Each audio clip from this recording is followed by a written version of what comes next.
Hi friends, சாப்பிடலாம் வாங்க. AJ சமையல் குறிப்பு. சேப்பக்கிழங்கு நெத்திலி குருமா செய்யலாமா? குக்கரில் 50 கடலெண்ணெய் போட்டு பட்டை லவங்க போட்டுருங்க. 3 பெரிய சைஸ் வெங்காயம் கட் பண்ணி பொடியாக அதில் ஆட் பண்ணிவிடுங்க. தேவையான அளவு உப்பு சேர்த்து நல்லா வதக்குங்க.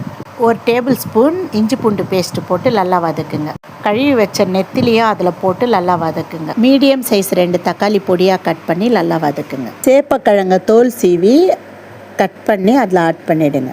நல்லா வதக்கிடுங்க. அதை அரைச்ச மிளகாத்தூள் 2 டேபிள் ஸ்பூன் ஆட் பண்ணிவிடுங்க. அதை நல்லா வதக்குங்க. தேவையான அளவுக்கு தண்ணி ஆட் பண்ணி 3 விசில் விட்டுருங்க. இங்கே பாருங்கள் ஃப்ரெண்ட்ஸ், 3 விசிலுக்கு அப்புறம் நல்லா வெந்துடுச்சு. 3 பத தேங்காய், 1 தக்காளி நைஸாக அரைச்சி அதில் ஆட் பண்ணிவிடுங்க. கொத்தமல்லி தூவி 5 நிமிஷம் கொதிக்க விடுங்க. இங்கே பாருங்கள் ஃப்ரெண்ட்ஸ், சுவையான சேப்பக்கிழங்கு நெத்திலி குருமா ரெடி. ட்ரை பண்ணுங்கள், ஷேர் பண்ணுங்கள், கமெண்ட் பண்ணுங்கள், மறக்காமல் சப்ஸ்கிரைப் பண்ணுங்கள் ஃப்ரெண்ட். ஸ்டவ்வோடு சமைச்சு லவ்வோடு பரிமாறுங்கள்.